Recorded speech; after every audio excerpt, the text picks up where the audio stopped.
निकला और बह गया, और बहने के बाद उसमें इतनी सलाहियत थी कि बहा और ऐसी जगह बहा कि जिसको वुजू या गुस्ल में धोया जाता है। अलहासिल ये कि चूंकि वुजू और गुस्ल में पूरा जिस्म धोया जाता है, तो पूरे जिस्म में कहीं से भी खून या पीप निकलकर बह गया। एक होता है निकलना, एक होता है बहना, दोनों में फर्क है। अगर किसी को तलवार लग गई लेकिन खून निकला और बहा नहीं, लेकिन किसी को सुई भी लगी और खून बह गया तो उससे वुजू टूट जाए। तो वुजू टूटने के लिए खून या पीप का बहना जरूरी है। थोड़ा सा बहे, अपनी जगह से अगर हिल गया, खून बहा और अपनी जगह से हिल गया तो बह गया, तो उससे वुजू आपका टूट जाएगा। या पीप है या जख्म वगैरह में पीला व्हाइट पानी होता है, या जल जाने के बाद उसमें पानी भर जाता है, ऐसा पानी भी अगर बह गया वो बुलबुला टूटने के बाद तो उससे आपका वुजू टूट जाएगा।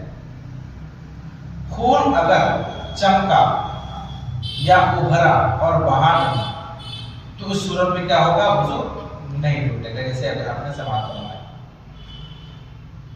या खिलाल किया या मिसवाक की या उंगली से दांत मांजे या दांत से कोई चीज मसलन सेब वगैरह काटा, उस पर खून का असर जाहिर हुआ, या नाक में उंगली डाली, इस पर खून की सुर्खी आ गई मगर वो खून बहने के काबिल ना था तो वुजू नहीं टूटा।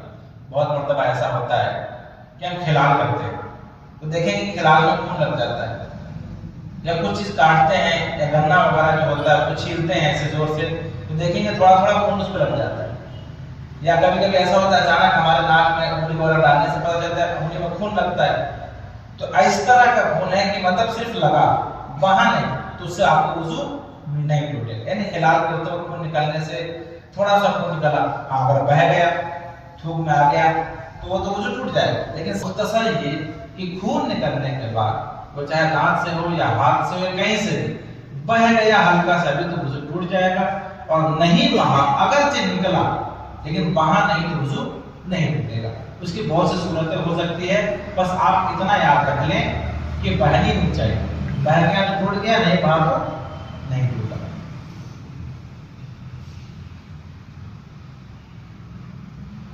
अगर जी बहने का मतलब अपनी जगह से हट गया। ऐसे तो बहने का मतलब होता है कि बहुत अमूमन हम कहते हैं कि खून बह रहा तो पूरा देह में बहता तो सुनकर बह रहा, लेकिन इतना नहीं, अगर जगह से भी हट गया बह करके हल्का सा वो मतलब कुछ एमएम भी आगे हो गया, इंच की बात नहीं कर रहा हूँ, कुछ एमएम भी अपनी जगह से हिल गया, कुछ सेंटीमीटर से पहले भी अपनी जगह से हिल गया वो तो वुजू टूट जाएगा। हिलने से पहले पोंछ दिया तो ये सूरत ऐसी है जैसे आप खून निकला आप पोंछते जा रहे हैं, फिर खून निकला फिर पोंछे, तो अगर आप इतना पोंछे कि अगर वो जगह पर जमा होता, नहीं पोंछते तो बह जाता तो वुजू टूट जाएगा। अगर जैसे आप निकल रहे हैं आप पोंछते जा रहे हैं, उसको बहने नहीं दे रहे, तो अगर आप ना पोंछे तो क्या होगा, अगर ना पोंछने की हालत में बह जाएगा तो समझ लीजिए वुजू टूट गया। और अगर आप पोंछ लिए फिर दोबारा नहीं निकला तो जाहिर सी बात तो बहने के कंडीशन में नहीं था, और आप बार बार पोंछे जा रहे हैं, बार बार पोंछे जा रहे हैं उसको, तो जाहिर सी बात है कि छोड़ेंगे उसको तो बह ही जाएगा, तो उस सूरत में वुजू टूट जाएगा। बहुत सा मतलब ऐसा होता है कि जख्म वगैरह हो जाता है तो हम वुजू बनाते हैं फिर निकलता है, फिर बनाते हैं फिर निकलता है, तो दूसरा मसला इंशाअल्लाह उसकी वजाहत में होगी, आगे आ रहा है वो। लेकिन अगर आप पोंछ रहे हैं बार बार बहने नहीं दे रहे हैं तो भी वुजू टूट जाएगा, क्योंकि छोड़ेंगे तो बह जाएगा। तो अगर बहने की कंडीशन में है तो वुजू टूट जाएगा, सिर्फ दिखाई दे रहा है बह नहीं रहा है तो वुजू नहीं टूटेगा।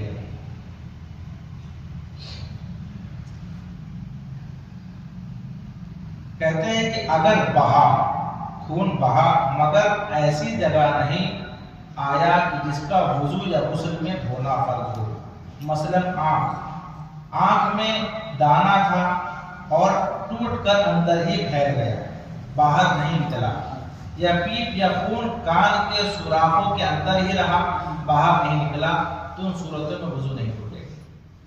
जी ठीक है।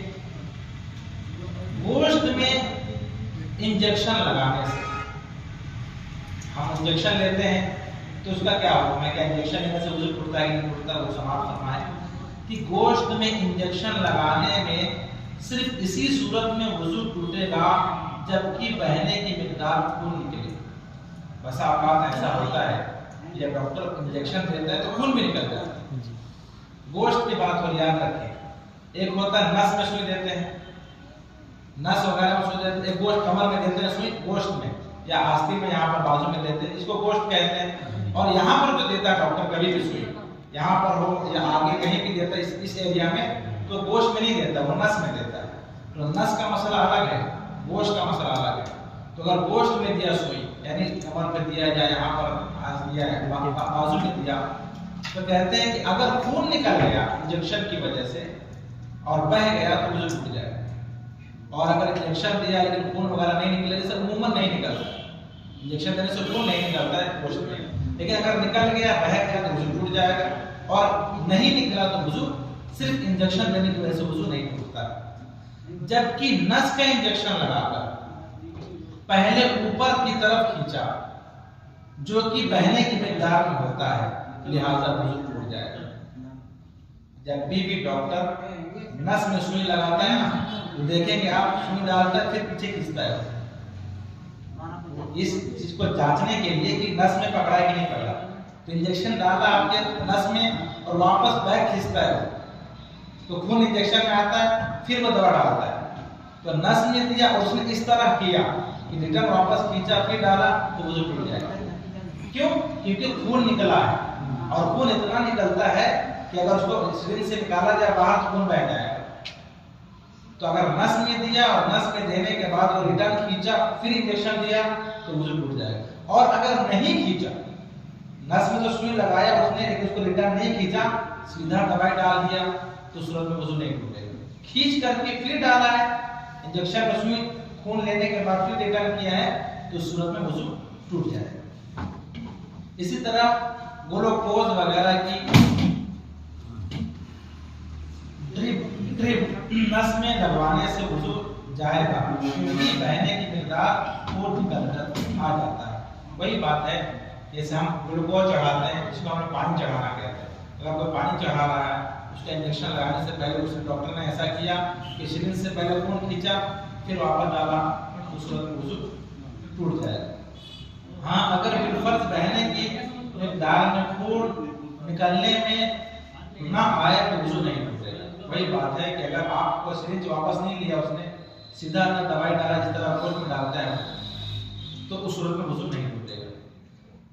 सिरिंज के जरिए टेस्ट करने के लिए खून निकालने से वुजू टूट जाता है।